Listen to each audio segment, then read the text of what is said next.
I'm Bob Moore. I'm the general manager of KLSX in Los Angeles. I love how this keeps escalating. Oh, yeah. And he goes, okay, yeah. And he goes, I said, and they're telling me that I can hire Howard Stern. And these are Mel's words. Do you know Trip Reeb? I go, yeah. Do you know Kevin Weatherly? I go, yeah, I know Kevin. Well, those two idiots won't hire Howard. And in his contract, it states if an Infinity station won't put him on, he's free to market any place in the marketplace. Oh, my God. So I call corporate. I say, I'm going to New York next week to meet with Howard and his agent. And they go, what are you talking about? I said, I'm going to get Howard Stern to come to Los Angeles and do mornings. Benztown president Dave Chachi Dennis loves radio and all of his radio friends. Hey, Chachi. Hey, everybody. Because Chachi loves everybody.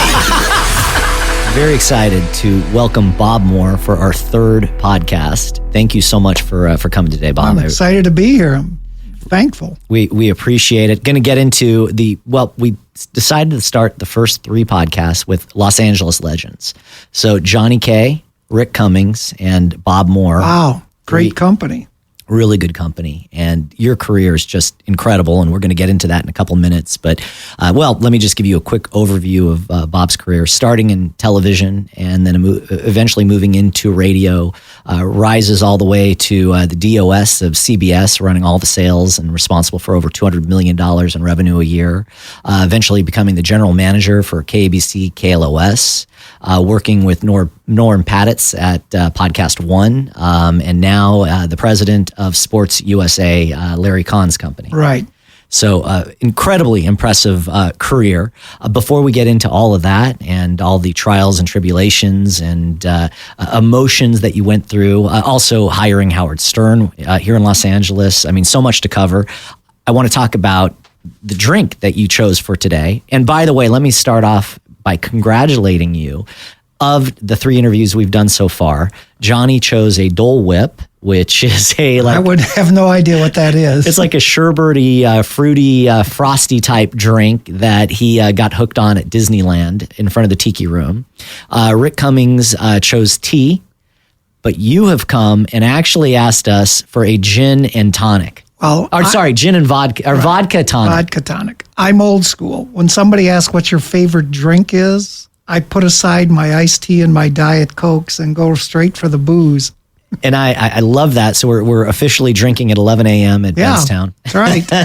3 days in AA. I wonder how this is going. And this is how radio used to be.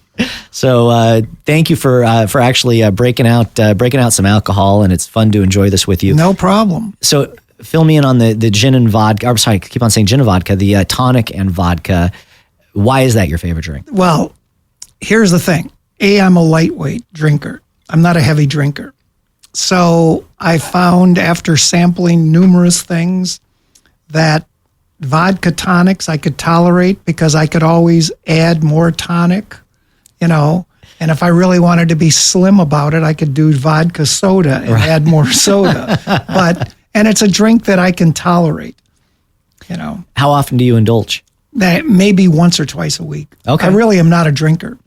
I drank heavily between the ages of 16 and 21, and I quit drinking between 21 and 35. No kidding, for 14 years. Yeah. That must have been incredibly difficult just because of the career. It wasn't difficult. It really wasn't, yeah. What made you decide to take the hiatus? Because I was totally out of control. I'm a lightweight drinker. And I grew up in Wisconsin in a small town where everybody had a fake ID at 16 and the drinking age was 18. And I went to the same bar from the age of 16 to 21 because they changed the drinking age in the middle of that to 21. Okay. So you were like grandfathered in? Yeah. Well, I was grandfathered in with a fake ID. Okay.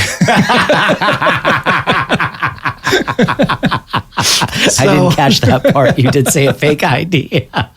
So at that point, I realized I can't handle liquor. It's not good for me. So I quit for many, many years. Just cold turkey. Yeah, I didn't have a drinking problem. My problem was what drinking did to me. I never had a thirst for alcohol. Okay. Yeah. So were you in radio in Wisconsin? Because I know your career. Once I graduated from college, I started radio in Oshkosh, Wisconsin. Oh, the local okay. radio station. Yeah. How'd you get the job there? My next door neighbor was the general manager of the radio station. And he ran into me when I graduated from college. And he said, "What are you going to do now?" And I said, "I have no idea, but I don't want to go to Vietnam." And he goes, "Oh, wow. You should come out and work for me. You should sell radio advertising." And I said, "Really?" And he goes, "Come by the station tomorrow and I'll show you around and we'll discuss it. I'll have my sales manager there and we'll hire you."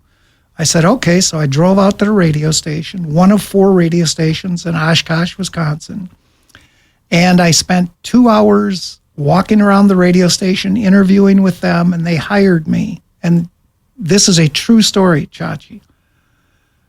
I sat outside of the broadcast booth, watching the guy speak into the microphone and listening to it come out of those little tiny speakers outside of the booth. Sure.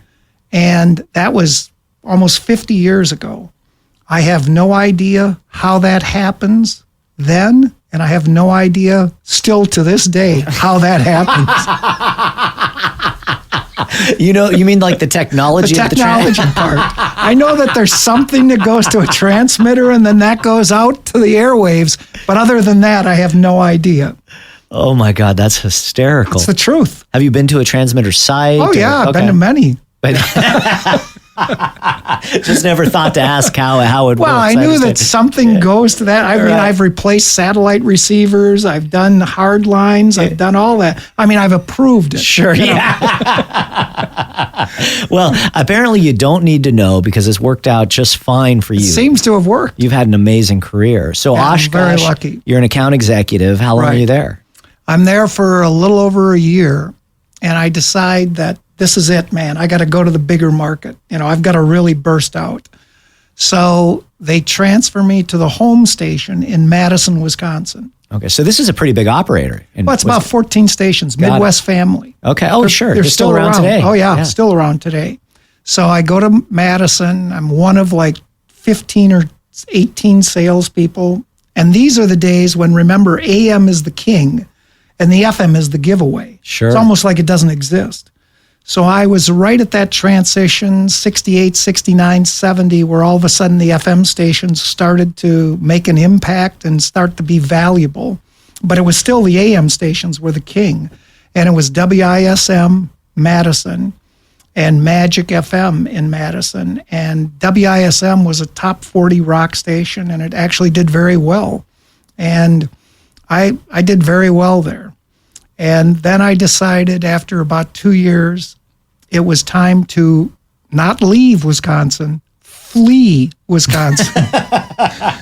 Because I was driving to an appointment in January in my suit, my top coat, my shoes, and half the streets in Madison are on 45-degree angles. It's 20 below zero, and the streets are ice. My car slides down, hits 2 other cars, and I'm stuck in a snowbank.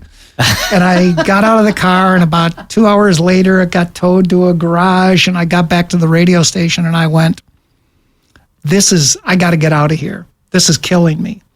And I did the stupidest thing you ever do in your radio career.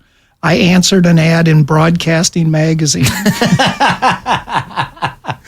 which was, everything under the sun, the luxury, the beauty. It was KEZY in Anaheim. Sure. And I flew out for an interview. They picked me up at LAX, drove me down 405 freeway, got off on Beach Boulevard. This is in February. Got off on Beach Boulevard, drove down to PCH, drove PCH all the way down, came back up and around to KZY's radio station. And I was here. You were sold. Oh, no, it's 75 degrees. It was beautiful. It's freezing in Wisconsin. And it was, it was a great experience. I worked at KZY. What are you feeling at this time? Is there anxiety? No anxiety. No anxiety. Really? No fear? None. Zero. I knew that when I was 16 years old, I went to a high school dance I dyed my hair blonde. I, spray on hair dye, and I told everybody I was going to move to California and become a beach bum. So it took me a little longer to do it. You had this on your vision board. I definitely, because I was a car nut, and all I did was read car magazines, and everything was in California. Sure, the whole car culture. Yeah, I would have paid anybody in Wisconsin that had a black license plate with yellow letters that said California on it. That would be like, the icon of everything. So are your parents supportive? Oh, yeah. No, my parents, I left to come to California. A year later, they moved to Florida, retired, moved to Florida. So, yeah, they were very supportive. So you're out here, your first gig is at KAZY. You're right. in AE. Do you move to, are you in Orange County? Where do you decide to? Oh, yeah, I live in Orange County and staying, living in an Oakwood Garden apartment like everybody else. That's an LA thing. I lived in Oakwood for about 9 months. Everybody does. So what's your first car? You get your first major market gig. Did you have something you splurged on? Did you buy yourself a nice car? What'd you do? Let's start with I don't think it's quite a major market, but it's a sister of Los Angeles. A major market adjacent. Right. So I drove out here in my 1971 Javelin SST. Oh my gosh. With the Wisconsin license plates.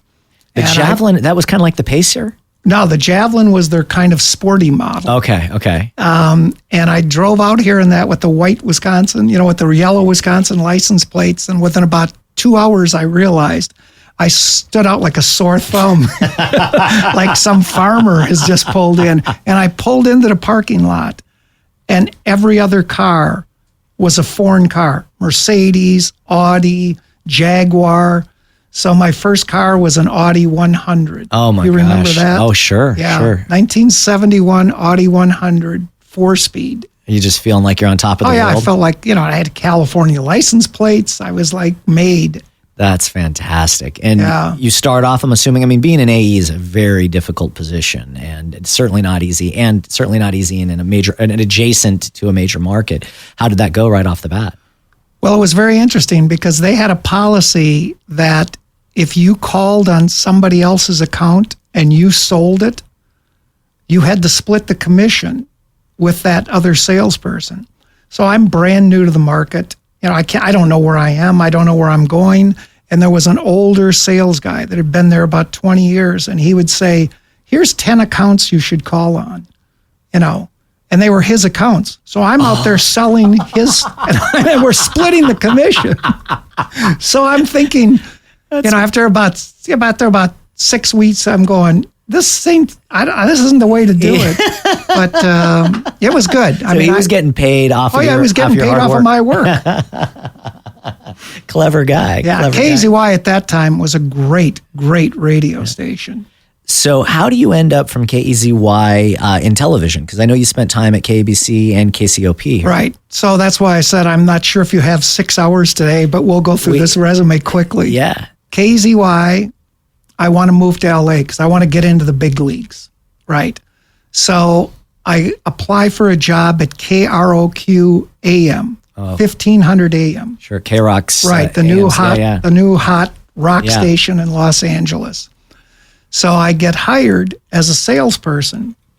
My roommate in KZY wants to come to LA also. He applies at K-Day, 1580 K-Day. So he gets hired. So we both move up to Los Angeles and realize that between the two of us, our radio stations don't reach more than a quarter mile from the radio station. But so I stayed there for a little over a year, went through all that. I don't know if you know the history of K-Rock AM, but all the trials and tribulations, checks bouncing. And I didn't know that. It was insanity. Who owned them at the time? It was a company called Burbank Broadcasting. It was a consortium of 14 individual owners. And they came on the air with a big bar. They had Charlie Tuna, Sam Riddle, God, I forget all the different, but major talents. They hired a bunch of people from KHJ, Big Jim Wood, the WLS, guy. So they had all these big talents. Right. Johnny Darin. They had all these major talents. Paid a lot of money. Had a 14-person news department. Jeez, big operation. Yeah, and it was a small AM station out of Burbank. So after the typical non-radio owners, after about 8 or 9 months without a return on investment, they started to pull back on money. So finances got tough, everything. And then when I left was the second regime was there, which was Shadoe Stevens and, I forget all the other ones, but a lot of, Frazer Smith, a lot of other people. Big personalities. Yeah, and I got hired at KKDJ. Okay. If you remember that, Sure. the original KISS FM, Sure. KKDJ. So I went to KKDJ. I was there about a year and a half. Then I went to KFWB. And AE this entire AE, time? always Okay. an AE. Okay. Went to KFWB, and I was there for maybe 2 years. So my resume was a year and a half, 2 years, year and a half, 2 years, year and a half, 2 years. Did you just always see like greener pastures? Yeah, I just saw greener pastures. And I did very well at all these places. I was very lucky. I was successful. And so... You still living with your roommate, or are you out on your own? No. By this time, I was married. Oh, so when did you meet your wife, Helen? 74, and we got married in 75. And where were you at that point? Still in Orange County? No. I was up here. You were up here. Yeah. How did you guys meet? She was the traffic director at K-Rock. I never knew this story. That's fantastic. Well, you want to hear the worst part of the story? Please. Yeah, I was married in Wisconsin. Oh my God, I had no idea. Yeah, I was married for 9 months, separated for 6. It was a marriage made in heaven. So And she was the traffic director. you've got a thing for traffic Well, directors. the story is I did anything to get my commercials to air. So hold on, let's go back to Wisconsin for a second. Right. When you moved to LA, did you bring your wife with you, or did she stay back? No, we were literally married for 9 months, separated for 6. So Okay. she stayed back. So she stayed back in Wisconsin. Now, Right. at that point, were you guys trying to repair things, or? Yes, I actually brought her out here because I thought, I didn't give it a full shot. It's my fault. I was, maybe I wasn't attentive enough. Maybe I wasn't this. And she flew out. I flew her out to Los Angeles or to Orange County. We spent 1 month together. Never had a fight, but it was just, there was nothing there. You could tell. So one night I just looked at her and I said, look, you're not happy. I'm not happy. Why don't you take whatever you want, and you want to go back to Wisconsin? I'll pay for your flight back and ship everything back, whatever it is. And she goes, yeah, I think that's the best thing. So I went to work Monday morning, and I came home, and this is the true story. I came home, the apartment was completely boxed up, except a 13-inch color TV. We had 3 TVs. There was a 13-inch color TV. Some of those cartoon character glasses that you got for free when you filled up your car at the I Shell remember station. those. Yeah. A couple of those, some broken silverware, and a couple of plates. Everything else was gone. And we were the first ones to get married in our family, both families. We had complete set of china. We had crystal. We had, antique furniture. We had all this stuff. And everything was packed up and heading back to Wisconsin. So here you are, you're in a new city for just a handful of months. You're alone. I mean, what is that? Are you happy? Are you anxiety? What does that feel like? The first 6 months, I was very, very lonely, very lonely. And I flew back to Wisconsin about 6 months after I moved out here and went and visited my friends and kind of hung out in Madison and talked to everybody. And I'll never forget this. I flew back, and as we were landing at LAX, when you come in over the forum and you can kind of see the scape of the city. Sure. As we were landing, I went, I'm home. This is my home. So that's when you feel. Yeah, that's when I knew I was a Californian. Yeah. So from there, it's about a year and a half later, you're at K-Rock AM, and you meet another traffic director who I know, and beautiful, very funny, great lady, Helen. Yes. And how did you guys, I know how you met obviously there, but how does this whole conversation start up? Well, She was from Lido Island, very elite, and I tried to date her, and she wouldn't go out with me. But she went out with my roommate. Your roommate, who's also in radio. Right. So that was the challenge. So I said, that's it. So I just kept persisting. Our first date, this is a true story, our first date was the Playboy Jazz Festival at the Hollywood Bowl. Sure, it's a great event. And she brought her brother with us. Now, was she done dating your roommate at this time? Oh, yeah. No. She only went out with him a couple of times. Oh, I see. Okay. And maybe just to make me upset, because I was persistent. So after you go on this date to the Hollywood Bowl, I mean, just an amazing venue. Did she start to fall for you at this point, or is she still kind of... I'm not sure she ever fell for me. No, I mean, we were very lucky. We both had the vision to do something, to grow together and, as a couple, and we've been very lucky. We've got a great relationship. So now you're at KKDJ. Did she stay behind at K-Rock? No. Then she left, and she started an interior design business. Oh, okay. Yeah. That actually makes sense because your house is spectacular. Oh, thank you. It's all her, believe me. The design, I mean, just a beautiful home. The art, we have very similar art tastes. Right. I'm just in love with what you guys have done with your home. Yeah. It's all her. Trust me, I got nothing to do with any of it.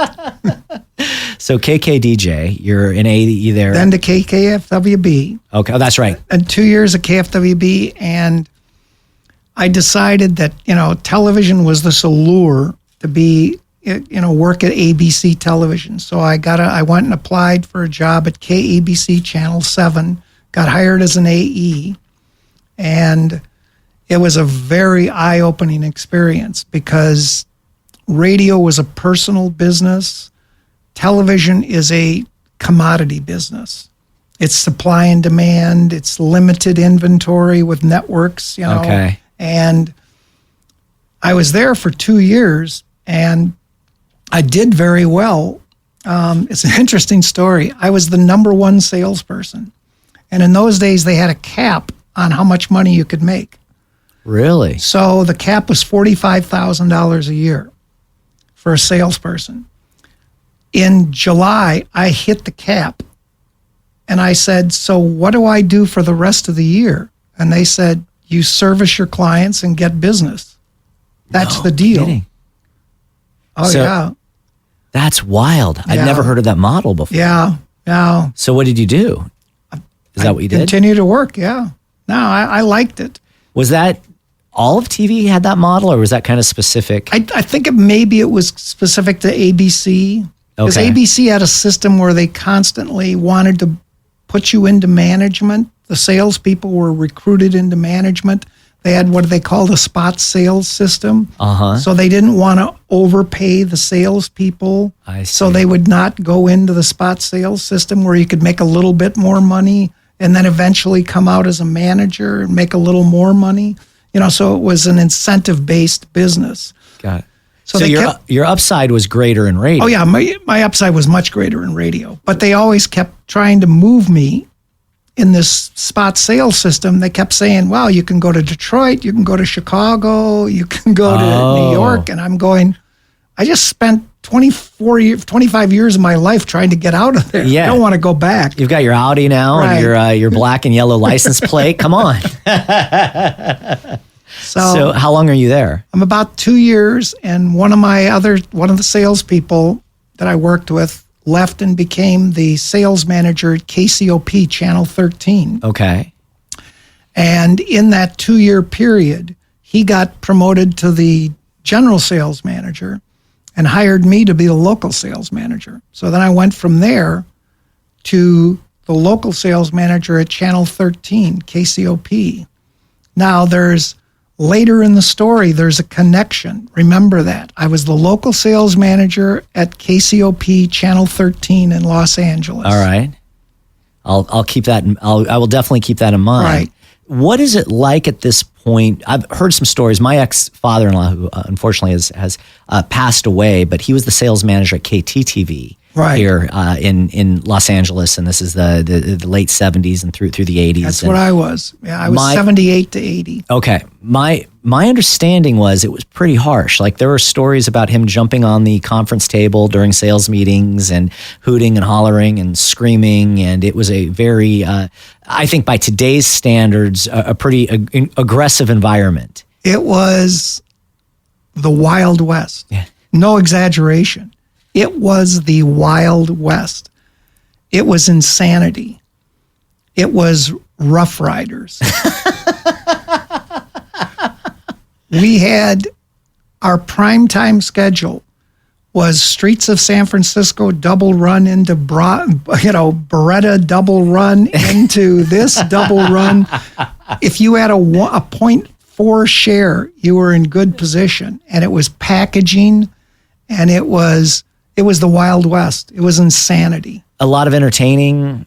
Was there a high level? It was all entertainment. A lot of partying and all partying, all entertainment, all high-end restaurants, all taking the buyers out, massaging them, doing anything under the sun. And you're sober at this point.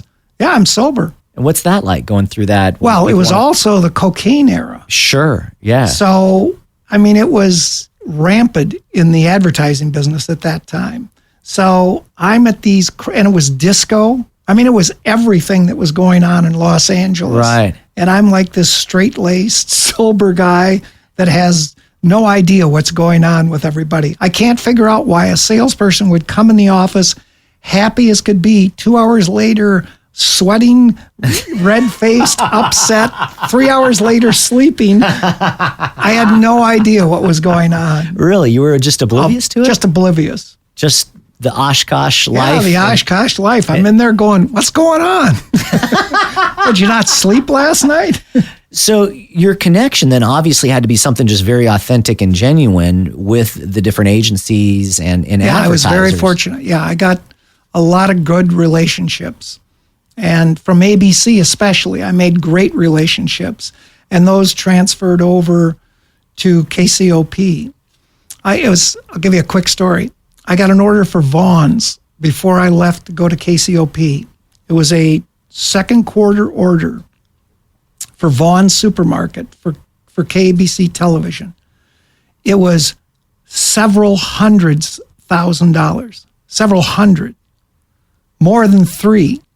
Wow. I went to KCOP, went back to see the same buyer with my salesperson and said, carve us out $100,000, give us a little bone here.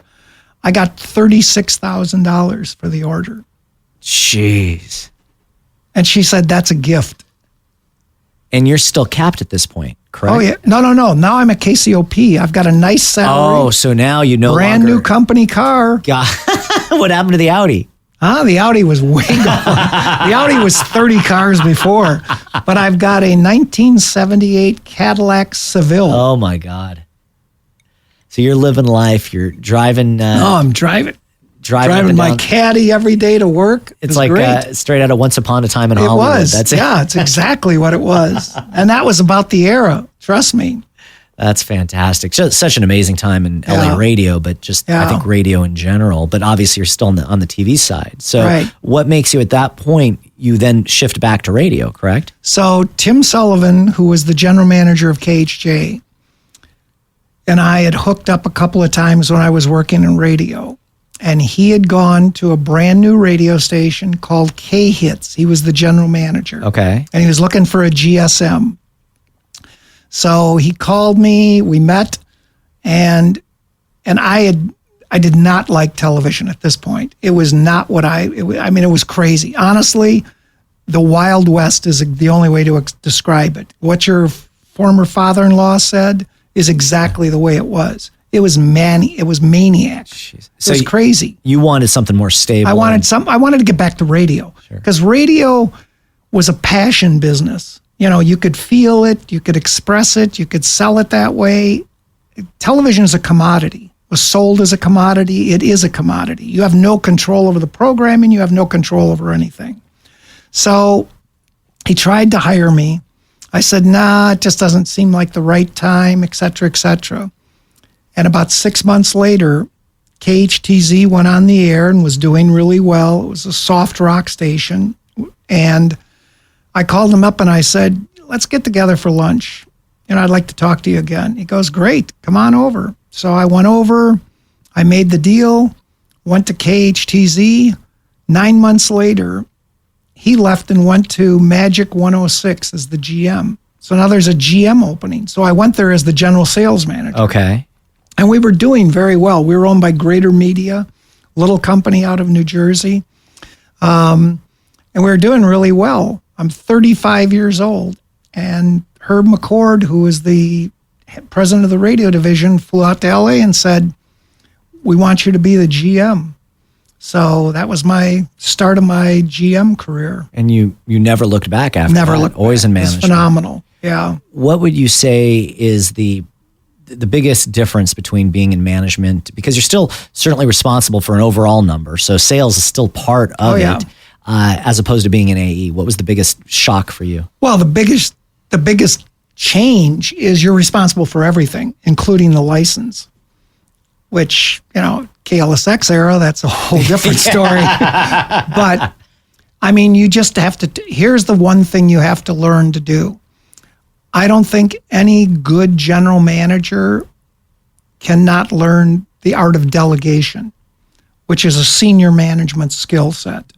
So you have to be able, and I was always the sales general manager. Mm-hmm. I never wanted to lose my hands on the sales part of the industry, because I knew that's what drove the engine. And I was very fortunate to align myself with great programmers and great talent. So if you had the great talent and the great programmers, the sales are what going to make the difference. It's interesting. You said at the beginning of the podcast that you were sober from 21 to 35. Right when you become general manager, 35, you start drinking again. Yeah, those were called the 97-cent happy hours that we used to have. So how long are you there as GM? I was there from 1980 to 1991, 11 years. It's a long run. And who owned it? Was that Greater Media? All Greater Media. And then Norm Pattiz, which goes back to the original story. Norm Pattiz calls me from Westwood One and says, I want you to come over and run my radio division, which was Pirate Radio in Los Angeles, WNEW AM in New York, and WYNY FM in New York. Which gigantic opportunity. So gigantic opportunity. Let's dive into this for a second. Yeah. Norm is just a huge personality. Icon. Creator. Greater Media was a pretty stable company, correct? Very stable. Corporate, I think, probably treated you very well. I was treated like a king. We were 40% of the revenue of the company. Jeez.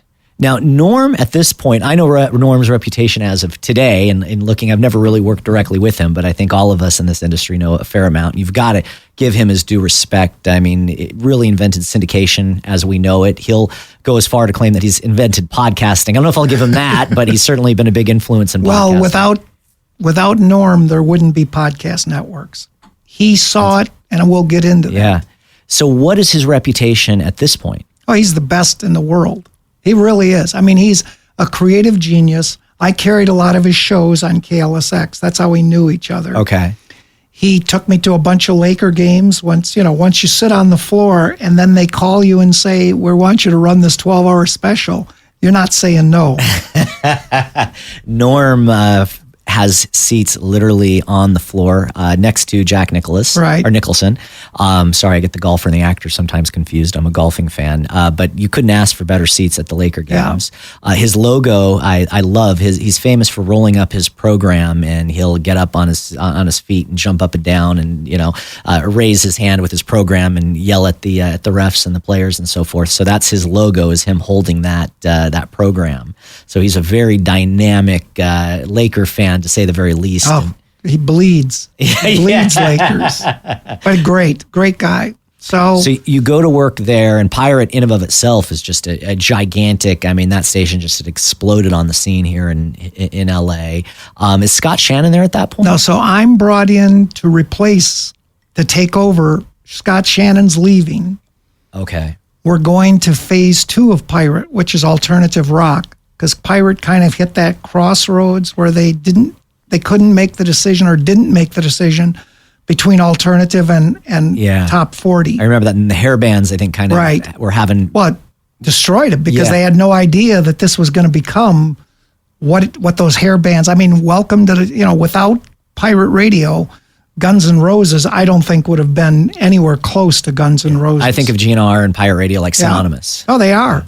And Scott was a genius, when he came in here, and talk about a station that disrupted the market in a matter of weeks. Yeah, just within a handful of months. Yeah. It was amazing. And you guys spent a lot of money. I remember the outdoor. I remember there was no joke when it came to the marketing of that radio station. Right. So what is that like? You decide to make that jump. Do you have your daughters? Is your daughter born by that point? So yes, my daughter's like 5 or 6. Yeah. So that's a pretty big, you've got a family now. Oh yeah, I've got a family. It's a big responsibility. Right. But it was something I always wanted to be. I wanted to be in charge of a group. I thought that was the next step, because I'm one of those people that sets goals and you got to constantly move up.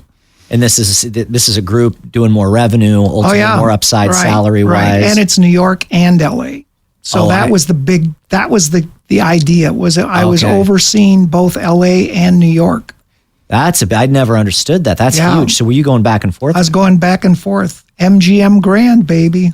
Oh I remember you telling me this story. That was the airline that the MGM casinos owned. And it was virtually like you were flying private. You flew out of an opposite tournament on the other, terminal on the other side of LAX. So you drove your car up. It's like flying private. And you had like a little suite, correct? Yeah. Inside the air? They changed the one. By the time I started flying them, they had changed those planes to like regular, but it was all China, 4 or 5 meal service to New York, Great. Just the way we kind of vision the airlines. Like these giant Barcalounger types chairs. One time I flew back and it was me, Joan Rivers, and her dog. Another time it was me, Annie Lebowitz. Oh my gosh, the photographer. And I said to my friend, I go, if this plane goes down, they're going to name all the celebrities and say some radio guy. So what station was it in New York? WYNY FM, which was the only country station at the time. And WNEW AM, the Heritage AM radio station. So you have 3 or 4 radio stations. 3 that you're over. Yeah. And what kind of revenue are these stations doing at that point? Well, ideally would be about 40 or 45 million. This was 1990, 91. Okay. So we're coming out of the first recession. Sure. So business is tight. And my job is to resurrect, obviously, the sales as well as make formatic changes if necessary, or change some programming, and replace some people. But it's really to bring in the revenue. How involved is Norm on a day-to-day with you? Very much so. I reported to Norm. So he had the network at this point, obviously. Right. So he was kind of dividing his attention between the two? Right. Well, I wouldn't say dividing his attention, but he wanted to know. He was very interested in the radio side. He'd always wanted radio stations. He was very interested in the radio side. So he was very involved in that. Would he go on calls with you? Because he's a very pragmatic, that's not the right word, but dynamic. Dynamic, thank you.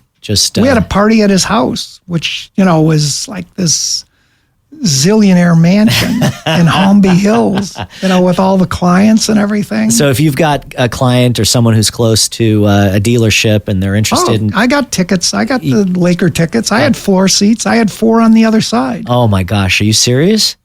So you had your own set of tickets that you could go out and entertain. Well, I could access them. And then if I had a big enough client. Oh my gosh. And ice seats for the hockey. Oh, geez. Yeah. And that's back Gretzky. Oh, yeah. These are the days. Yeah. So he had one more thing on Norm, and let's get back to you. But while we're here, I'd certainly like to talk about it. He had a yacht as well, correct? He had a yacht and an airplane. Oh, my God. Bob, the life, man, that you have led. No. This was insane. So back to the KCOP story. Yes. So Norm and I are flying to New York. Okay. While you're at KCOP? No. This is when I'm at Pirate. A Pirate. At Westwood. Sorry, KCOP. Westwood. Right. Sorry. I was senior vice president, executive vice president of the Westwood One radio group. So we're flying to New York Right. on his private plane. Oh, so when you didn't want to fly MGM, you could take the Well, private. he invited me. He said, "Do you want to come with me? I'm going to New York. Are you going out there?" I said, "Yeah, actually, I've got a bunch of calls scheduled and meetings." He goes, "Well, why don't you fly with me?" So we're flying out there, and he goes, "Do you know why I hired you?" And I said, "No." And I said, well, I didn't say no. I said, "Yeah, because I'm the best general manager in the country." He goes, "Well, that's part of it, but that's not the reason." I said, "Because I'm very creative and I work well with talent and people." He goes, "That's part of it, but that's not the reason." And I go, "Why'd you hire me?" And he goes, "Because you worked at KCOP, and if you could sell that shit, you could sell anything." And Norm's job before Westwood One was the local sales manager of KCOP. Oh, no kidding. I never knew that. That's incredible. And that relationship still to this day is strong. And we'll get to that as absolutely. well. So how long are you at the Westwood One Radio Group overseeing Pirate and NEW? I took those stations right to the ground, right to zero. So 89, 90, 91 is when the crash really was going on, the first recession. Right. So business was very difficult. Interest rates were extremely high. The notes that we borrowed to buy those radio stations were really, high interest rates. I had to remember someone, I think it was Johnny Kay, told me the story. He had bought a house in that era, and I think his interest was like 17 or 18% on his crazy. mortgage. So the loan payments every quarter were more than we were making. Oh my gosh. So Norm said, we can't chase this. Can you turn around? Can you make pirate radio instead of 15 million in billing? Can you do 25 million? Can you get New York to 15 million? Can you get WNEW to 15 million? Because that's basically what we had to do. So he decided to sell the radio stations. So how long were you there at that point? So I was there 91 to 93, a little over 2 years. Were you at this point second guessing leaving Greater Media? And yes and no.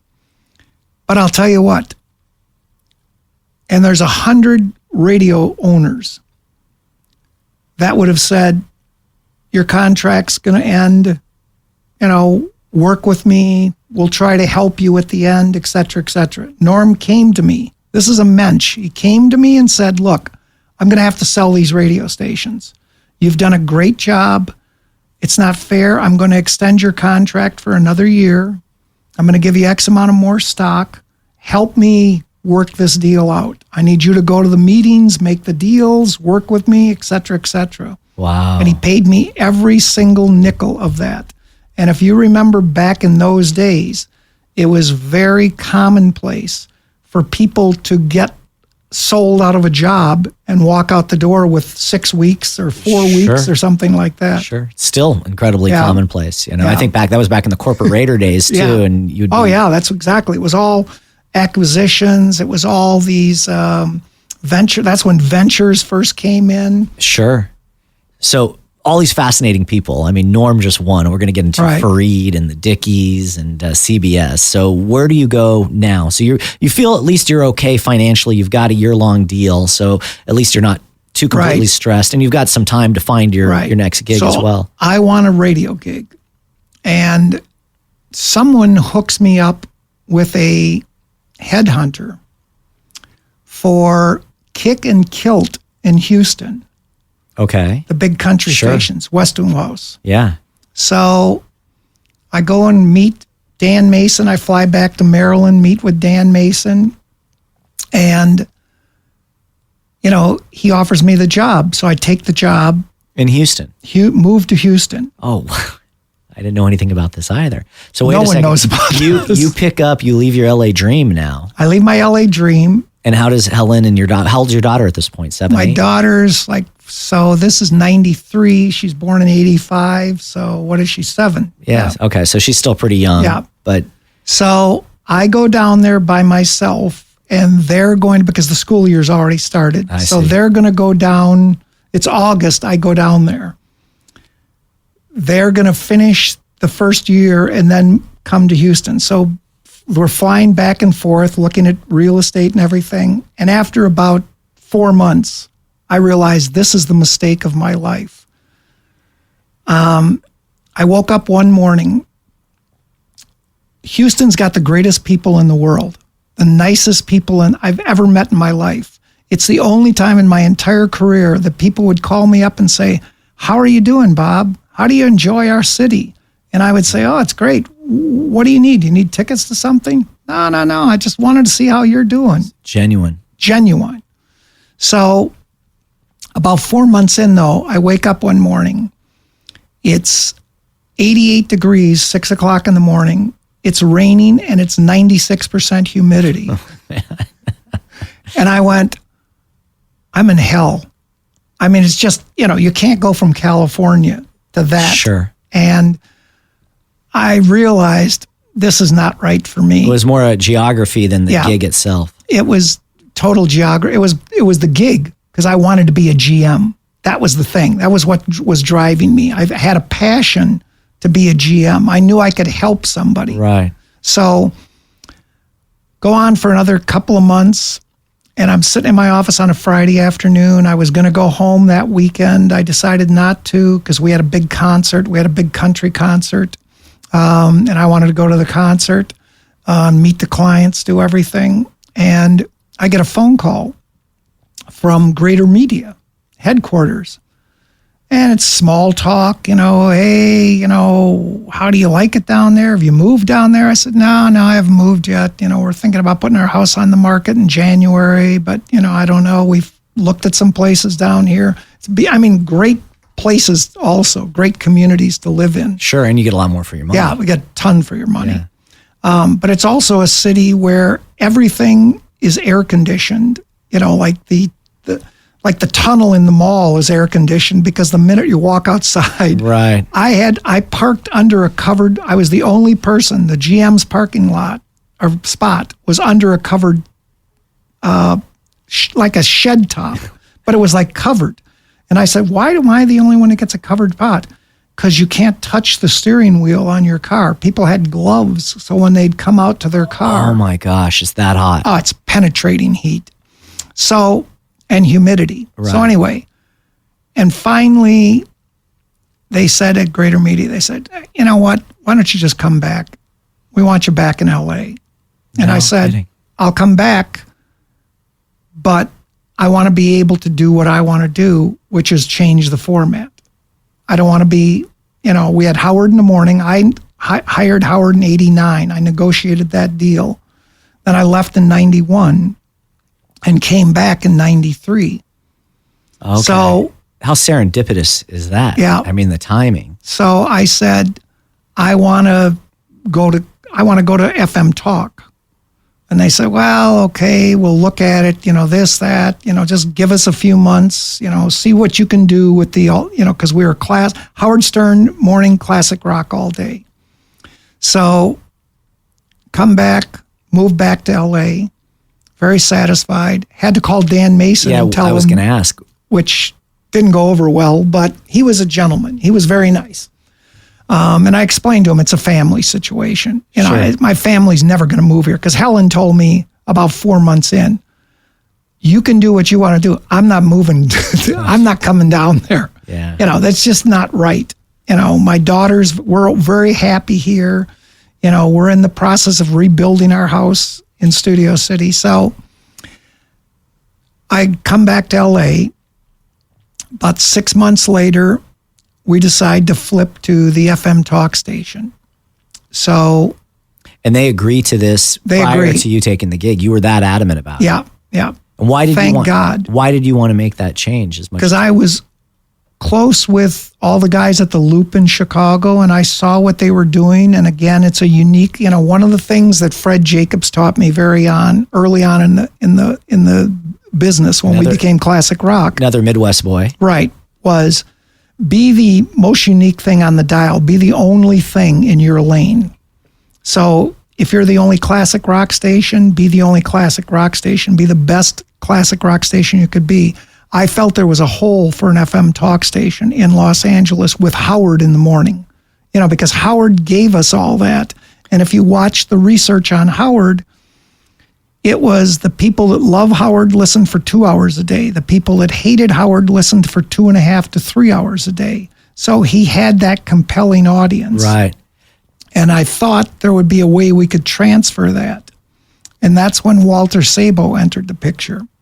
Can we, before we go into Walter Sabo, and my apologies for this, but I want to back up to 89 prior to you going to work with Norm.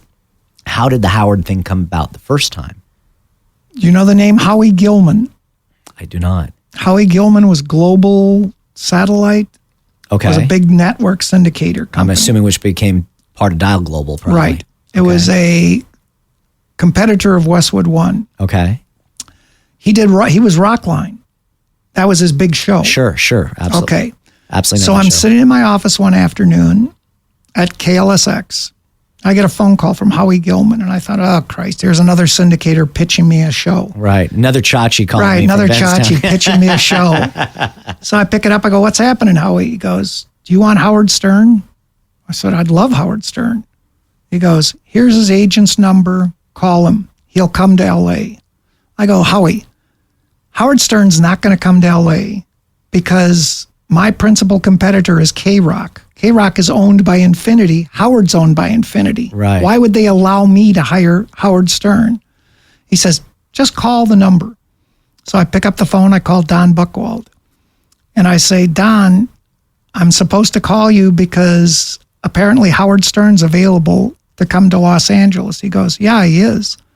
I said, Don, there's no way Infinity is going to let me hire the number one DJ in the country to come to Los Angeles and compete against K-Rock. They own K-Rock. He goes, here's Mel Karmazin's private line. Call him. No. And I go, okay, because I'm an idiot. So I call Mel. All right. And I say, look, I'm Bob Moore. I'm the general manager of KLSX in Los Angeles. I love how this keeps escalating. Oh, yeah. And he goes, okay, yeah. And he goes, I said, and they're telling me that I can hire Howard Stern. And these are Mel's words. Do you know Trip Reeb? I go, yeah. Do you know Kevin Weatherly? I go, yeah, I know Kevin.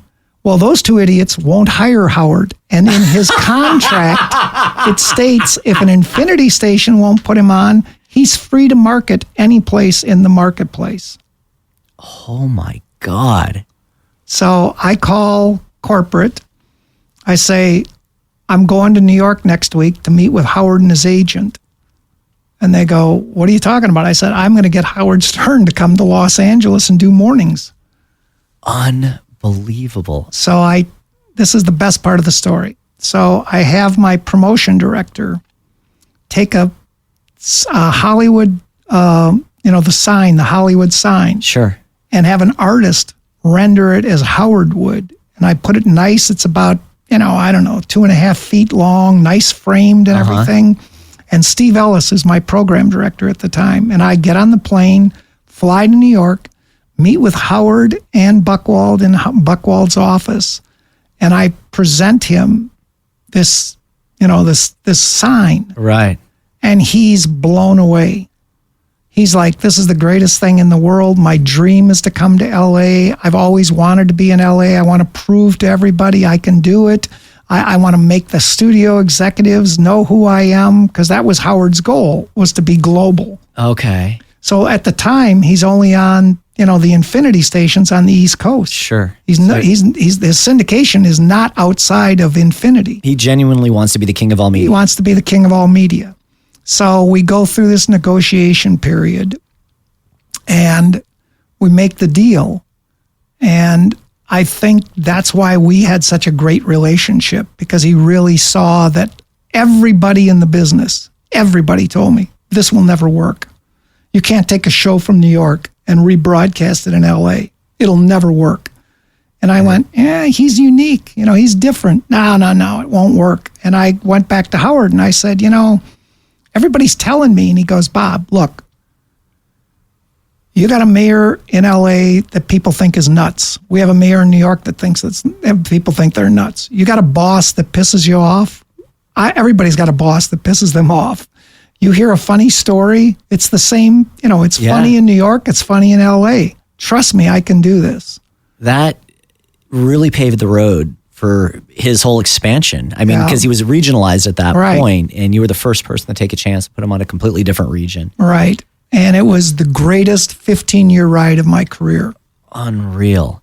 Did Weatherly or Tripp ever come to you and kind of acknowledge that? I understand they had Kevin and Bean, which right. I mean, I understand their position. Sure. He would have been so disruptive to what they were doing. Yeah.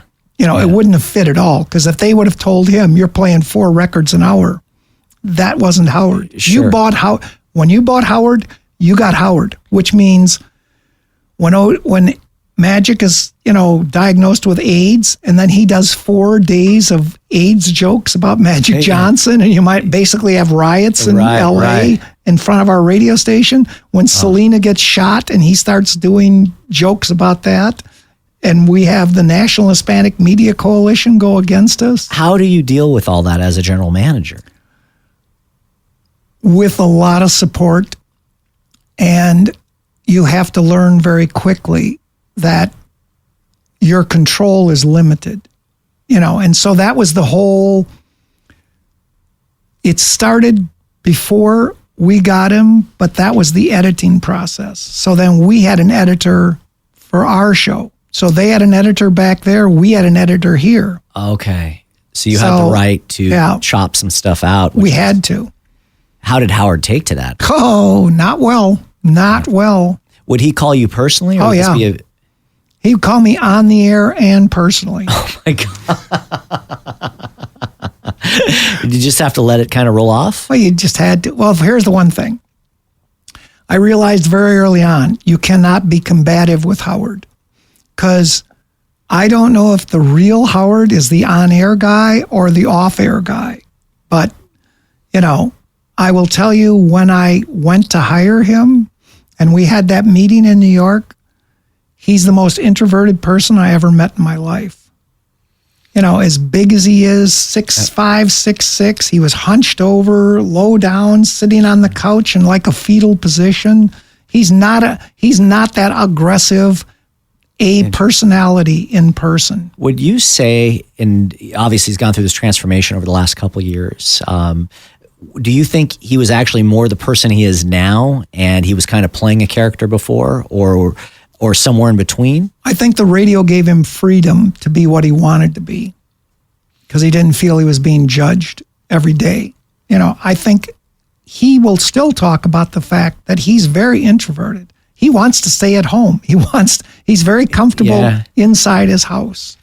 Did you ever feel, disrespected in some of the things that he would say and the hot water that he would stick you in? No. Because I understood that was his shtick. Don Buchwald, his agent, told me when I started negotiating, he goes, there are people that like Howard, there are people that don't like Howard. Your job is to find more people that like Howard than the ones that don't like Howard. It's that simple.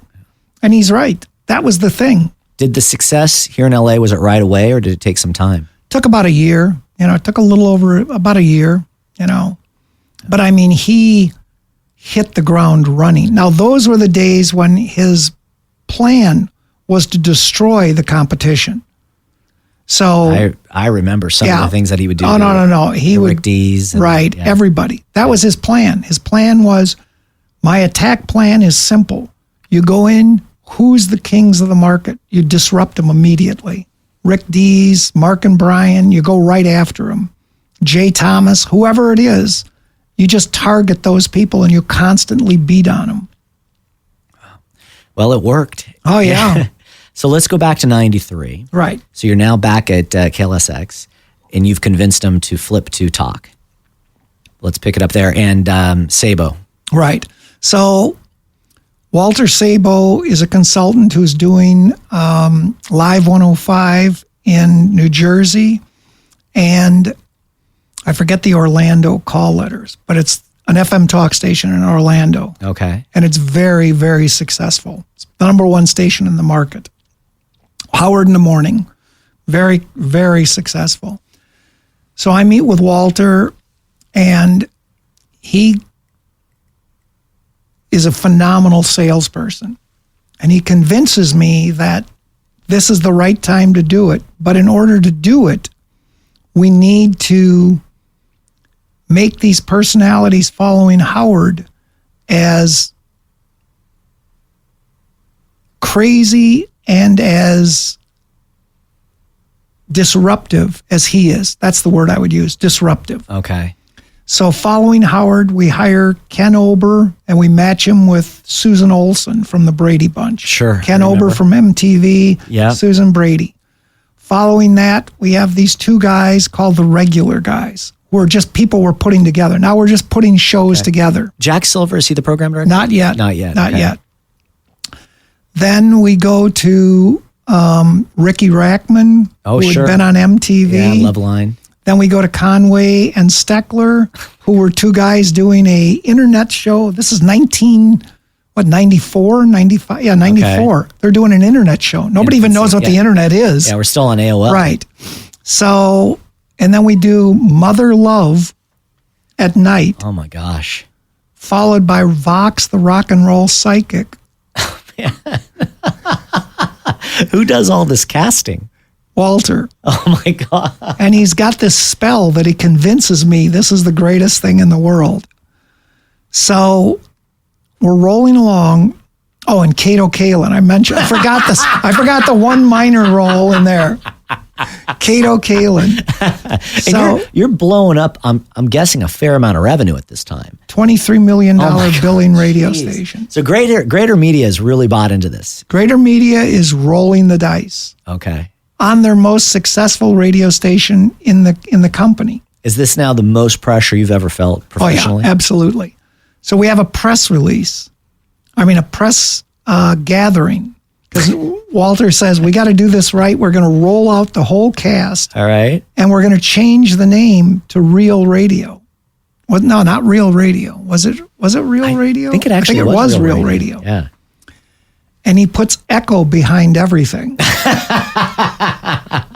So we have this press conference at like the Four Seasons Hotel. Literally, there's every television station, every newspaper. Oh, man. I've never seen anything like this in my life. And they're up there with, asking Kato Kaelin questions, asking this questions. This is during the OJ trial. Oh, my God. So all this stuff's going on. Now, Howard is calling it Radio Hindenburg on the air. He's calling me at 3 o'clock in the morning going, Bob, have you lost your mind? Are you under some spell? We got to get Bob to a rehab facility. There's obviously something, he's lost his mind. This is going on for about 2 months. So every day I'm going to Walter going, we got to take the reverb. Howard goes, kill the reverb. Oh, this reverb on all the promos. Oh, everything. He goes, kill the reverb. You're destroyed. He goes, you're destroying the radio station. So we kill the reverb. I'm going to Kato every day, sitting down with him and saying, Kato, I don't want you to talk about whether he did it or not, but you've got to kind of build a relationship to the audience of why you were involved in this case. Did you know him? Did you hang out with him? Were you friends with the family? Did you do anything? Were you locked in that back room and never saw anything until the night of the murders? But you just got to talk about something. So the day that they did the glove thing, will it fit? Yeah. If it doesn't fit, you got to Johnny quit. Cochran, yeah. I said to Kato, you've got to talk about this. You can't not talk about it because the audience is not they're not buying into this. So he goes on the air and his topic is, imagine an alien lands on the 405 freeway. What would you do? So I saw very quickly that, and Ober would keep coming to me every morning going, this ain't working. How big of a day part are you giving Kato? Kato had 2 hours.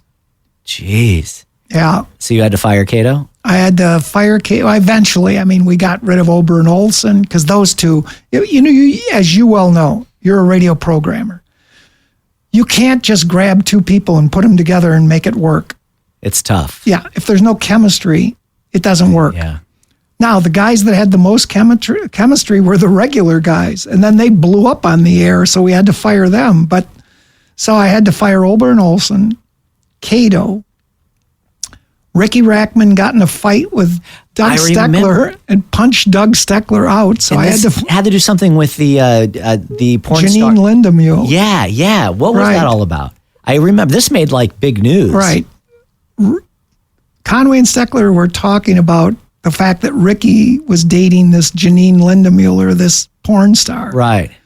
And Steckler was making these, derogatory, discouraging remarks about her. So Riki got upset, came to the radio station and punched, Steckler, punched him out, got arrested, let out of the radio station in handcuffs. So needless to say, he's gone. So Steckler called the police? Yeah. Oh, yeah. Filed a police report. Oh, my God. Are you at the station at this point? Oh, yeah.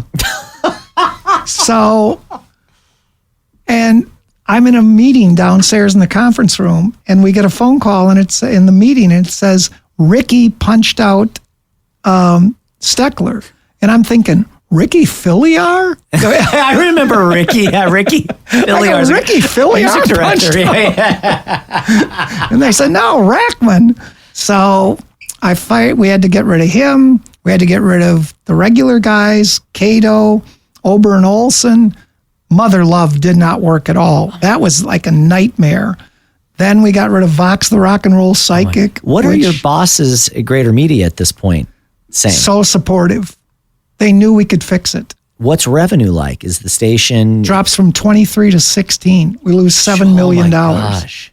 People would say to us, literally, I would go to clients that we had relationships with for 10, 15 years. I don't want free spots. I don't want anything. I don't want to be on your radio station. McDonald's, Ford dealers. Oh, man. And what's your answer to them? It was the best thing that ever happened to me. Do you know why? Why? I went to the sales staff and I said, look, there's a path of least resistance. That's the agencies. We're not going to get them. Go out and create business. Get new business. Same thing happened with Howard. The agencies didn't want to buy him. I said, what are we going to do? Pack our tent and move to another town? Go find clients that want to buy them. And they did. That opened the doors and made us not 100% dependent on agency business. And you're getting a better rate, probably. Getting a much better rate, results. Yeah. Which means they keep coming back, buying more and more. It's measurable. So how do you stabilize this ship? You've got, obviously, Howard stays as your anchor, but you've basically now completely rebuilt the rest of the radio station. So now it's 1997. Mel Karmazin buys the radio station. And Dan Mason is the head of the radio division. He goes, remember me? The guy you quit on in Houston after 3 months? So Dan calls me, and I go, hey, Dan, it's Bob. How are you? It's great. Mel's coming out next week. He wants to meet with you. I go, yeah, no problem. I'd love to. So Mel comes out. I kind of take him through what we're doing, everything. And he looks at me and he goes, do me a favor, Bob. Shut the station off after 10 a.m. Save me the power bill. Until you hire a program director that knows what he's doing and get the right talent in here, don't do this anymore. So I called Kevin Weatherly because I was now part of the family. Oh, sure. Right. And I said, Kevin, I need a program director that can help me with Howard and FM Talk. He goes, you don't need a program director. You need a producer. I want you to call Jack Silver. He's down in San Diego. Give him a call. So I called Jack. He drove up here. We met at the Howard Johnson, whatever it is, the one on the 405. Yeah, sure. I know exactly. It's like a circular building. Right. Yeah. And I went, this is my guy. Hired him on the spot. And you guys worked together for quite some time. Oh, yeah. 18, 19 years. And then he brings in Corolla? No, this is way, way earlier. So the first thing he does is bring Lycus in. Okay, so now we have Howard in the morning. So you get to work, radio turns off, you go in the office. You got 1 to 4 minutes to catch them in afternoon drive when they get back in their car to go home. Lycus goes into afternoon drive. He catches them. Because that was Tom's act at the time. He was on conservative talk radio. Right, he was on KFI prior. Right. Correct? And when he came to KLSX, he realized my demos changed. I'm following Howard Stern. It's not that I'm on right after Howard, but those cars that go to work, when they shut the radio off, it's on 97.1. So I got to catch them in 1 to 3 minutes in afternoons. So that worked. That piece worked. Then we did several midday shows until we got to, we had Sam Rubin. We had a bunch of other people filling in after Howard, between Howard and the actual midday show. Because remember, I had Howard live at 3 a.m. to 6 a.m. from New York. Then I reran the show from 6 a.m. to whenever. And most of my shows went over at 11, 11:15, 11:30. So my midday show was virtually 45 minutes, 30 minutes, 45, Smart, maybe though. an hour. Yeah, so I had 8 hours a day of Howard. Maximizing that content. I had a third of my radio was Howard Stern. And now, born out of this and the success that you had with Howard and being obviously a juggernaut in the ratings, but also the results that you were getting for the AEs, the name is going to escape me, but you worked with an account executive who went on to start his own agency. Rich Kagan. And goes on, he does all of Larry Miller's ad buying and I think several other big companies. Yeah. But fill me in a bit on that. Rich was one of those guys. And again, as I said, the best thing that happened through all of this was we weren't reliant on the agencies. So we went out and created business. We created our own business. So with Howard, at one point, I had 38 salespeople. I had a 22-person retail sales department calling on car dealers, new business calls. And I think that was the success we had with Howard. Where other markets weren't able to sell Howard as effectively as we did, it's because we knew we can't rely on all the agencies to buy it. We have to go out and create the business. Sure. So we were very successful, and Rich was the key. Rich had no agencies. He was there for 10 years. I think he had one agency. Wingman, correct? Yeah. That's the name of his agency. Agency is Wingman, yeah. Amazing. And he basically, from that new version of talk radio that you created, built a whole career in an agency. Built a career in an agency. Because we understood, we worked with the clients. It was old school radio. Like when you start in retail radio, you get to know the client, get to know their business, get to know what they expect, get to know their strengths, help them be successful. That was our whole model. We want to help you be successful and grow your business. From that success, you now get promoted to the DOS for the entire cluster? Right. And how did that come about? Dan has forgiven you. Right. Dan has forgiven me because we made a lot of money. So everybody's forgiven me. Everybody's forgiven me because we're making a lot of money. Yeah. And we go through the second big recession, which is 2008. Yeah, we go through 2008. Yeah, that was gigantic. So now 2008 hits everything. By the way, the worst year and a half for radio ever. The recession and the introduction of PPM. Yeah.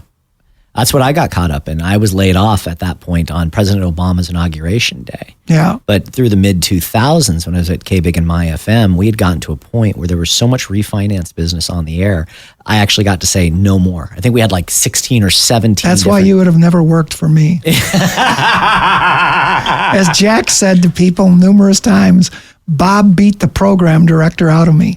Jack was my third sales guy because he went on every sales call. That's amazing. Call. And Jack's doing great now. He's doing NBC phenomenal. Sports. He's running NBC Sports Radio. Yeah. Doing really well. So they come in and they say, hey, times are really tough. Right. Times are tough. We gotta figure this out. We need somebody to help us generate sales. You got to oversee the sales for all 7 stations. I said, perfect. And you went through at that point. I mean, that's a huge responsibility. You've got The Wave, Jack, K-Rock, KLSX, KFWB, KNX. I mean, there was a ton of stations there that you were responsible. I'm sure I'm forgetting one right now. No, that was it. That was 7. Yeah. And I think at that point, there were multiple market managers going through there, correct? There were. And what was that We had like? a big turnover on market managers. I mean, how did that affect your day-to-day? It didn't. I mean, KLSX was always extremely successful. So I kind of just reported to the heads of whatever was running the company at the time, which went from Mel to Fareed, and Dan was always in there.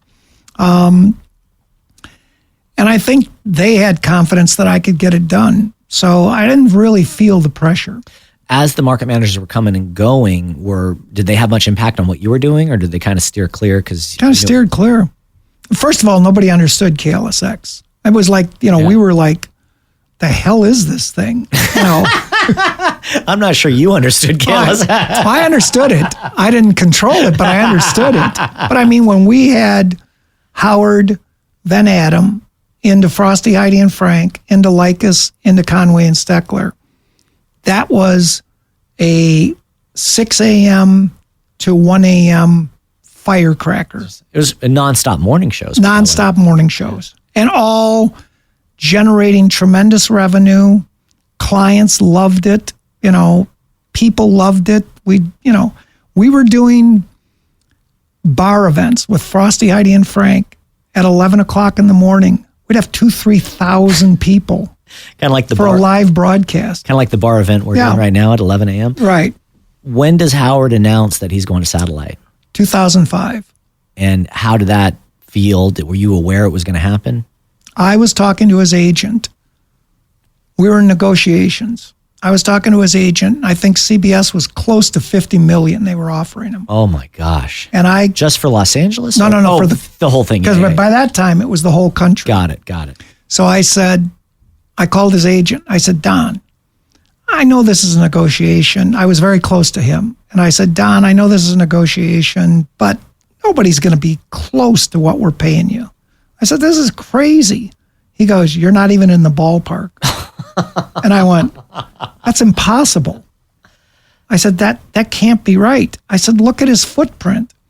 But it wasn't about his footprint. It was about the FCC had really put issues on Howard. He was losing stations because of all the fines. People were pulling back. The editing had gotten, they had, I think, 2 editors in New York at that time. So it was a very tough period. We pay a lot of money in insurance just because of the fines that he once received, to make sure that all of our content can run across terrestrial radio stations. We've got to carry a very large policy, and it is not cheap. Yeah, you're right. They quite often reference Howard when you're trying to negotiate a better rate, and also the Janet Jackson, Justin Super Timberlake. Bowl. Exactly. Yeah. Exactly. So how did you recover from Howard obviously going and leaving to Sirius? Well, there's no recovery.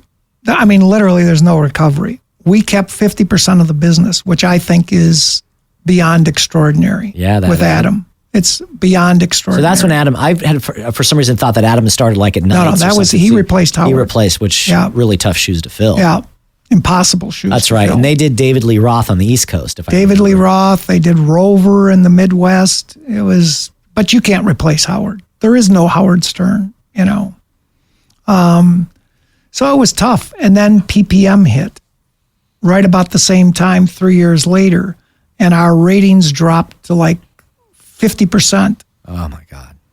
Because we're not a we were a lifestyle radio station. Our listeners weren't going to wear, a giant beeper on their side, And if you remember the early phases, rollouts of PPM, by the way, Roy Laughlin's the one who told me, this will kill KLSX. PPM will destroy KLSX. Because it was geared to high-profile radio stations. Sure. Scott Shannon told me the same thing. Played a lot of music. Yeah. That's when, let's face it, iHeart, our Clear Channel at the time, did Less is More, which I think turned to be a big failure. And I think everyone was reacting off of that methodology, which threw everything upside down. Yeah. So it was a very difficult period. You're the DOS though at this point? I'm the GM and DOS. You're the GM. So I never left off. I never gave up the GM duties. Oh, I didn't realize that. Nobody could take KLSX. So you're the GM of KLSX and the DOS for the whole cluster. Because KLSX didn't fit in the pie. When you look at it and you say, okay, we're going to take this and we're going to put it with this. You can't take KLSX and marry it with K-Earth. Sure. It doesn't work. You can't take KLSX and marry it with anybody else. It just didn't work. We were the odd man out.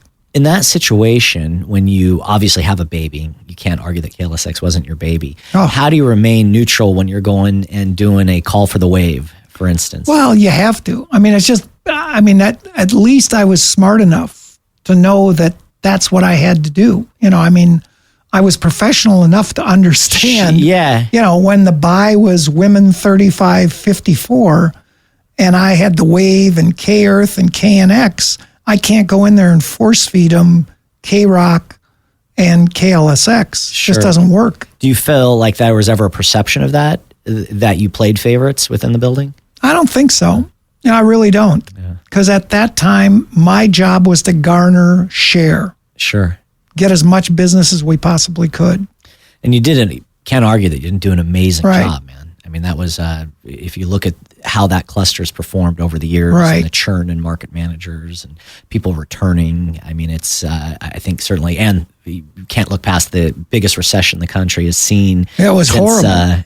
Since the Great Devastating. Depression. Yeah. So when do you move from CBS to, I guess at that time, Citadel to go work for Fareed at KLOS and KABC? So how in- does that come about? 2009, like maybe January, something like that, Fareed calls me, because we'd always been close, and says, I want you to come over and run KBC KLOS. And he'd just bought those assets from Disney, correct? Or ABC? He had them maybe a year and a half, Okay. maybe 2 years, something like Okay. that. And I was dying to get back to be in control. So I said to him the same thing. I'll do it, but you got to let me run the radio stations. I love that because at you've that got that time, remember, CBS is very corporate.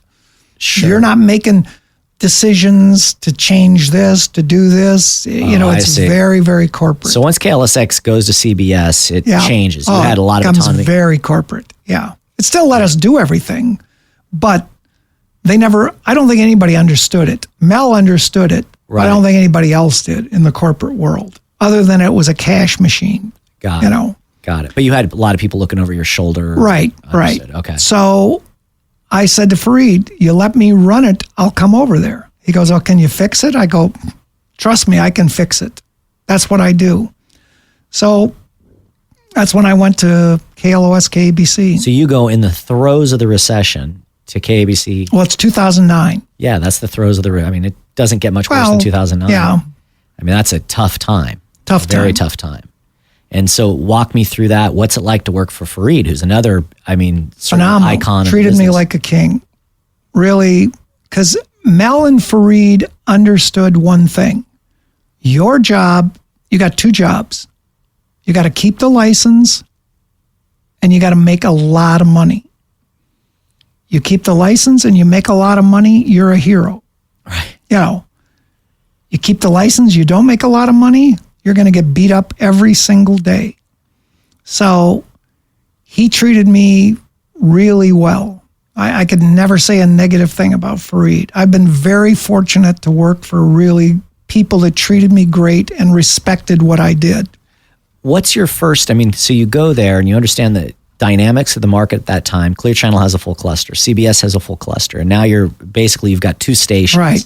What's your game I'm on plan? an island. Yeah, you are. What's your game plan? Attack. Guerrilla. Attack. Guerrilla marketing.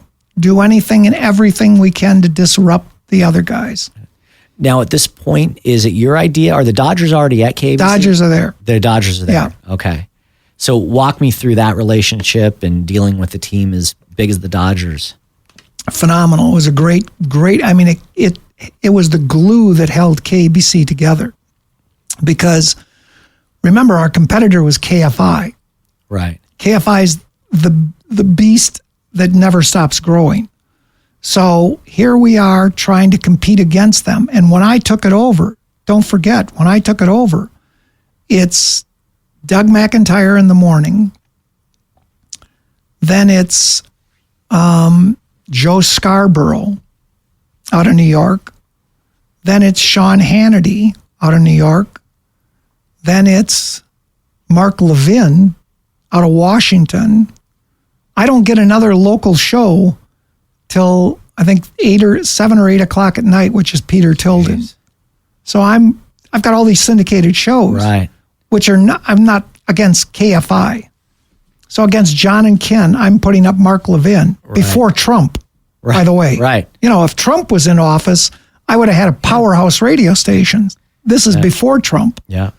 So I call, and then at night, I have... Yeah, not only is it not Trump, it's Obama. Which couldn't be any more opposite. Right. Yeah. And then at night, I have, what's his name? The guardian angel. Oh, You know what I'm talking about. I do. And I call Fareed. Yeah, and I go, Fareed, this ain't working. What do you mean it's not working? I go, no, I got to change this. He goes, you can't change it. These are syndicated shows. You know, this is not costing us a lot of money. Blah, blah, blah. These are all big talents. I said, look, Hannity works. Levin works. But I got to get rid of this other stuff. So I got rid of Joe Scarborough and tried, because again, I'm a hip shooter. I tried Frosty, Heidi, and Frank on AM radio. That didn't go over well, but it was, you know, It was an interesting it was shot. an interesting shock. Yeah. Yeah. Their fans came. No one else came. Yeah. And then we got rid of like the Guardian Angel guy at night, and I put another local show in there. But with the Dodgers, that was the lifeblood. That's what kept the radio station going, and what everybody in the business hated me for, which was the paid programming on the weekend. Right. We made a fortune with that. Which honestly, in a lot of ways, changed the business too. It changed the business completely. Yeah. And then on KLOS, you've got a legendary morning show. So I go there as Howard Stern's guy. So Mark and Brian... You can't be very popular. Right. And Mark and Brian are now working out the last 9 months of their contract because they've been told before I get there that we're not renewing them. Oh, So they're working out the last 9 months of their contract Wait, why had they been told that? because they were making way too much money. Oh, I see. So it was a negotiation tactic. No, it wasn't a negotiation tactic. Fareed was ready to walk. He was just done. Yeah, because he couldn't afford it. He wasn't going to lose money. So I go there, and Bob Buckman's the program director. Right. And I say, Bob, could you set up a meeting with me and Mark and Brian? He goes, yeah. So I call Bob about an hour later. I go, are we doing the meeting? He goes, they don't want to see you. No I way. go, wait a minute. I go, what do you mean? He goes, no. You're Howard Stern's guy. They have no interest in you. Howard Stern destroyed them. Oh my God. That takes some guts to say. Yeah. Well, they're working on the last 9 months. They've already been told we're not renewing you. We're not negotiating. Oh, so they're And told even if you take a pay cut. It doesn't matter. We're not renewing you. We're not negotiating. So Mark wouldn't come to my office. Brian came to my office. Mark wouldn't come to my office. So I went down to meet with them. And I said, look, guys, I have one job here. The only job I have is to renew Mark and Brian. Without that, we don't have a radio station. And slowly but surely over the next couple of months, I won their trust and started working with their agent and negotiating a new contract. But I mean, I had to build that trust because they did not trust me.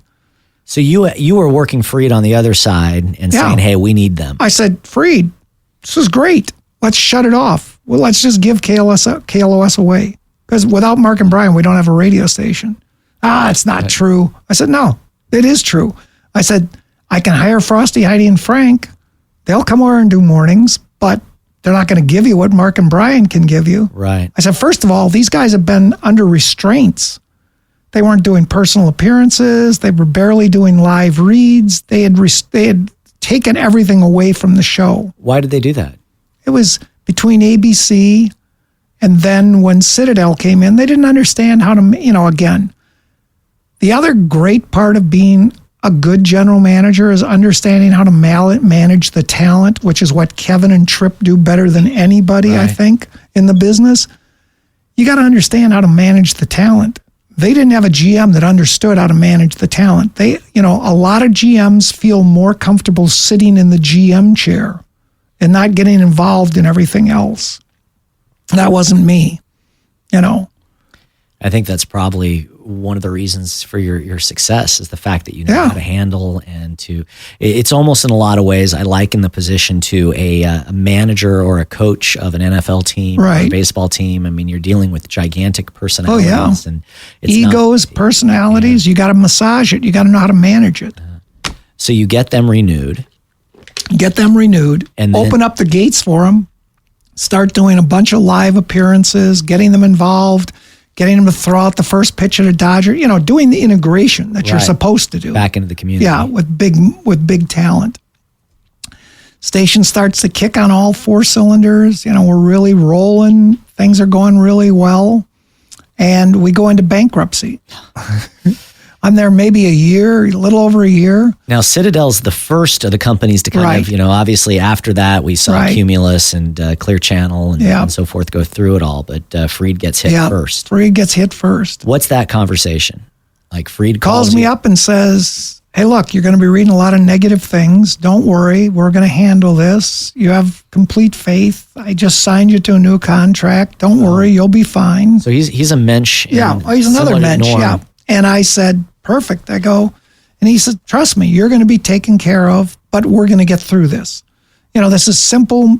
When you pay $2.2 billion for something, the recession hits, markets drop 40% in revenue. This is the outcome of it. Right. So we go along our way. I'm still hiring people. I'm hiring talent. We're moving things. Jack has now come over and running KABC for me. Oh, so you brought him over. Yeah, I brought him over. I'm negotiating with the Dodgers for a renewal, and things are rolling along. We come out of bankruptcy. Things are, I thought, at the best. KLOS is at its highest billing in like 20 years, highest ratings in billing. KABC's doing well financially. Not ratings-wise, but financially we're doing well. And the hostile takeover comes in. By John and Lou. Yeah. So at that point, they come in and they basically... So is Freed a willing seller at that point, or they buy it out of bankruptcy? We're out of bankruptcy. So you're out of bankruptcy. Okay. When you come out of bankruptcy, and I don't understand all the issues here, but when you come out of bankruptcy...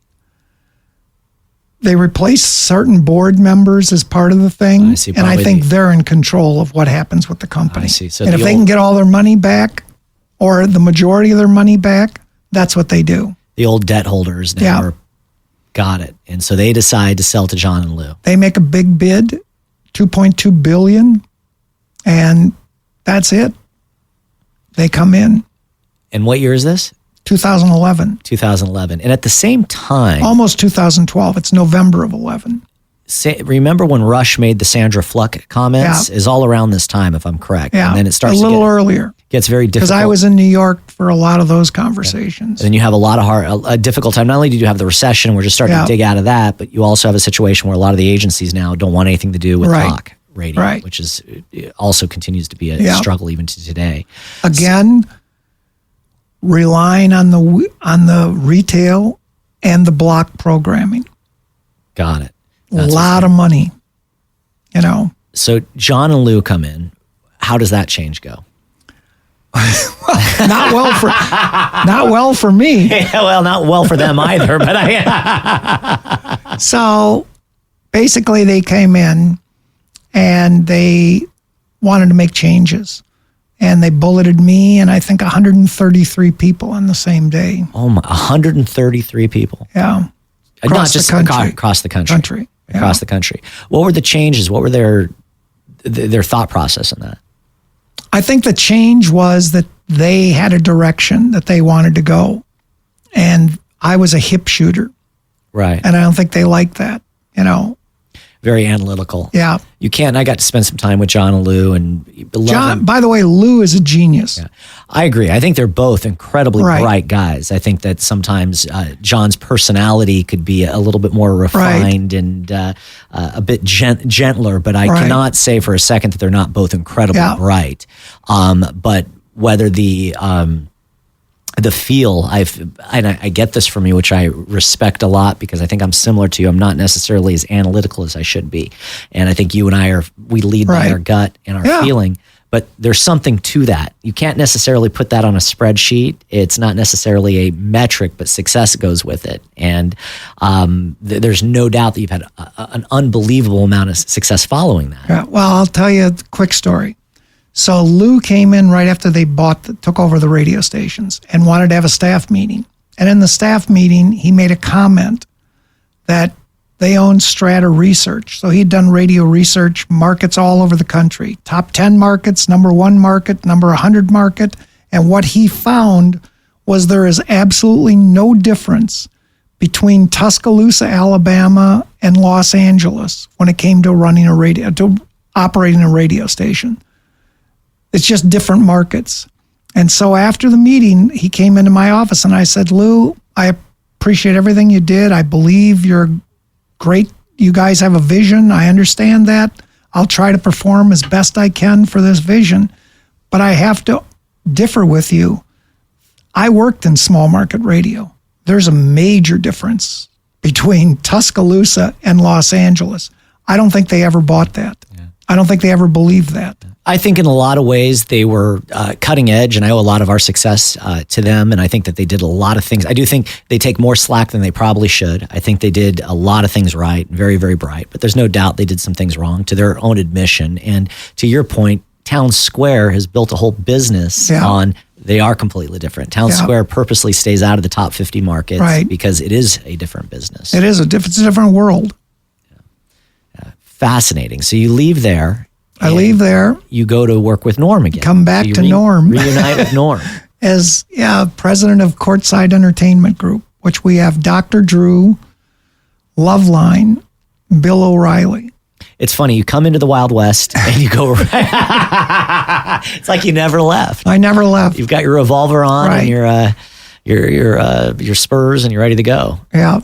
And so what's that like? I mean, this is really the first podcast company of its kind. Well, at that time, we were only syndicated radio. Oh, you were and I was trying to bring podcasting in as a adjunct to our syndicated programming. So I was talking to Frank Kramer, who had a little podcast network going. I forget the name of it, but he had a podcast network. He had about 12 or 13 shows. And I was very familiar with Adam doing his podcast. So I kept telling Norm, maybe we should add some podcasts. It would be great. He goes, well, if you can sell it, anybody that can sell it and make money on it will do it. But other than that, I'm not interested. Oh, this is crazy. I didn't know any of this. So we then met with Adam to do a feature with Adam. Okay. A syndicated 1-minute feature, like Corolla Rants. And Adam had no interest in doing it because he wanted to concentrate on his podcast network. I'd keep talking to Norm. The beauty of that year that I was there was it was so much developmental stuff that was happening. There was the streaming, there was gaming, there was sports, esports were just starting at that time. Right. And we had meetings with all those people because they all wanted Norm's impression, input. They wanted his buy off, either him to merge with them, buy into the company, do something. So we got to see a lot of different things. So Norm kept saying to me, find somebody that can sell these podcasts and make money with it, and then we'll get into the business. So I checked around with a bunch of people and I called Eric Weiss and I said, hey, do you know anybody that's doing these podcasts that's successful selling them? And he goes, yeah, I know Kit Gray. You should talk to Kit Gray. So I contact Kit Gray.